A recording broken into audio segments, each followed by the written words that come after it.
Hello friends, welcome back to our channel. और आज की इस वीडियो में हम पढ़ने वाले हैं फर्टिलाइजेशन के बारे में। ये एक क्विक रिवीजन वीडियो है, so watch till the end. So fertilisation is the fusion of male and female gamete, that is sperm and ओवा।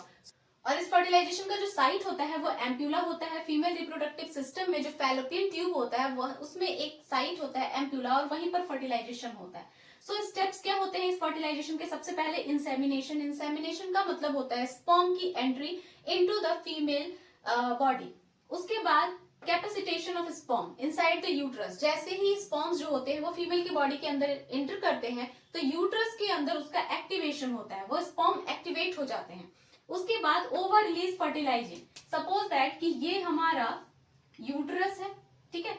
ये अब यहां से स्पर्म तो एंटर कर गए और ये हमारा फैलोपियन ट्यूब है। This is the fallopian tube.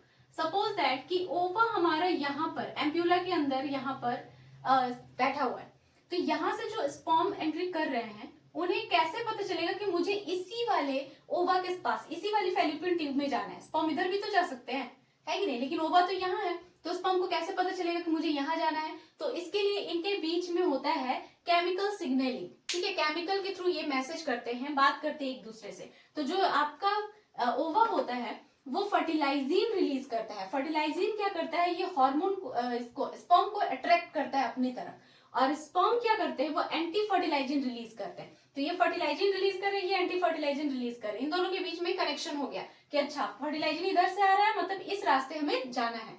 तो इस तरह इनको पता चलता है कि मुझे किस तरफ जाना है। उसके बाद sperm enter to the zona pellucida. अब स्पर्म यहाँ पर पहुंच जाते हैं ओवा के पास। अब यहाँ पर जो है कि ये ओवा का एक स्ट्रक्चर है। देखो ओवा का स्ट्रक्चर कैसा होता है। ये सेकेंडरी oocyte है, अंदर में जो रेड वाला है। सेकेंडरी oocyte के बाहर एक लेयर होता है जिसे हम कहते हैं जोना पेल्यूसिटा, और बाहर में एक सेल्स के लेयर होते हैं जिन्हें हम कहते हैं कोरोना रेडिएटा। तो कोरोना रेडिएटा सबसे आउटर लेयर होता है। तो स्पर्म जैसे ही यहाँ पर एंटर करता है, दिस इज द स्पर्म, ठीक है। स्पर्म अब स्पर्म यहाँ पर एंटर करेगा तो सबसे पहले उसको क्या ब्रेक करना पड़ेगा? बाहर वाले लेयर को, कोरोना रेडिएटा को, क्योंकि सेकेंडरी oocyte तो यहाँ है, स्पर्म को वहां तक पहुंचना है। उससे पहले उसको कोरोना रेडिएटा को ब्रेक करना है, देन जोना पेलोसिटा को ब्रेक करना है, तब जाके वो सेकेंडरी oocyte के पास पहुंचेगा। और कोरोना रेडिएटा के जो सेल्स होते हैं वो सेल्स सारे एक दूसरे के साथ अटैच्ड होते हैं हाइल्यूरोनिक एसिड के साथ। हाइल्यूरोनिक एसिड को पहले ब्रेक करना होगा। तो स्पर्म के एक्रोसोम के पास होते हैं एंजाइम्स, तो उस एंजाइम्स में होता है हाइल्यूरोनिडेज। हाइल्यूरोनिडेज क्या करते हैं? सेल्स के अंदर जो हाइल्यूरोनिक एसिड प्रेजेंट है उनको ब्रेक करता है। उनको ब्रेक करने से जो सेल्स है वो अलग अलग हो जाते हैं। उसके बाद एक और एंजाइम होता है कोरोना पेनिट्रेटिंग एंजाइम, सीपीई। उससे वो क्या करता है? कोरोना रेडिएटर को तोड़कर एंटर कर जाता है अंदर। तो जैसे ही कोरोना रेडिएटर ब्रेक होता है तो स्पर्म अब कहाँ पहुंच गया? अब स्पर्म पहुंच गया आपके यहाँ पर। अब उसको क्या ब्रेक करना होगा? जोना पेलोसिडा को।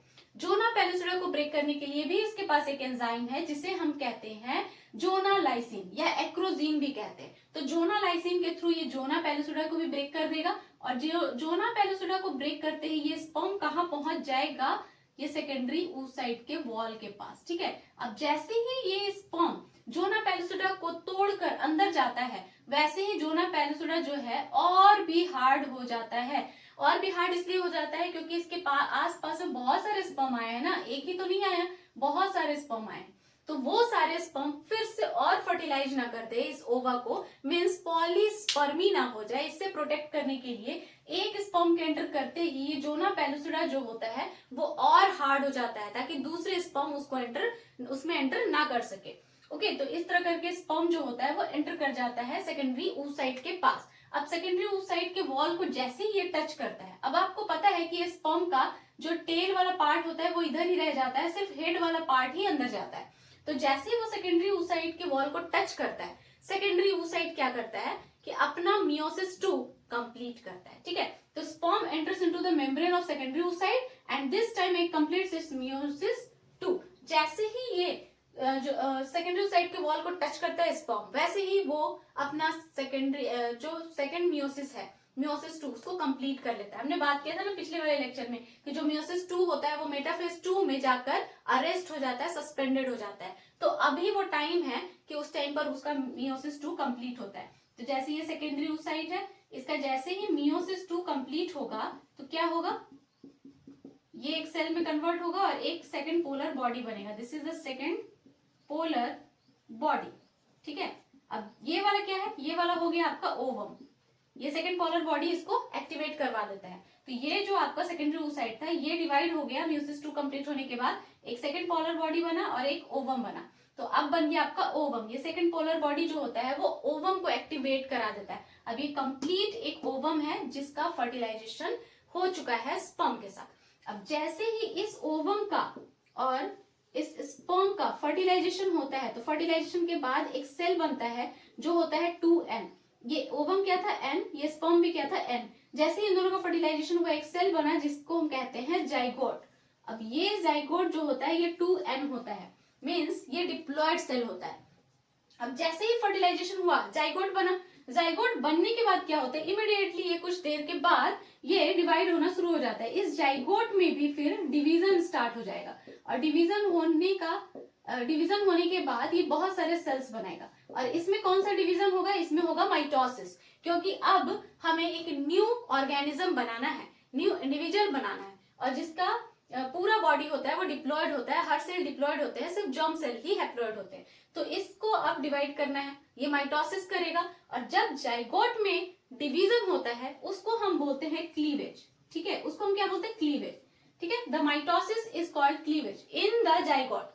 जाइगोट के माइटोसिस को हम क्लीवेज कहते हैं, बस इतना ही डिफरेंस है। बाकी सारे सोमैटिक सेल में जो माइटोसिस होता है उसको माइटोसिस कहते हैं, जाइगोट में जो माइटोसिस हो रहा है उसको क्लीवेज कह रहे हैं, नाम अलग दे दिया है। ओके, अब इसने क्या किया, बहुत सारे सेल बनाए माइटोसिस कर करके, और इन सारे सेल्स को हम क्या कहते हैं, ब्लास्टोमियर। अब ये ब्लास्टोमियर ही फिर बाद में और सेल बनाएंगे और उसके बाद एम्ब्रियो बनाएंगे, और एम्ब्रियो बनाने के बाद फिर वो जाकर यूट्रस में इम्प्लांट हो जाएगा, जो कि हम आने वाले अगले वीडियो में पढ़ने वाले हैं। So I hope this lecture found helpful to you. If you like the video, then hit the like button and do subscribe my channel. मिलते हैं next video में, till then bye bye and take care.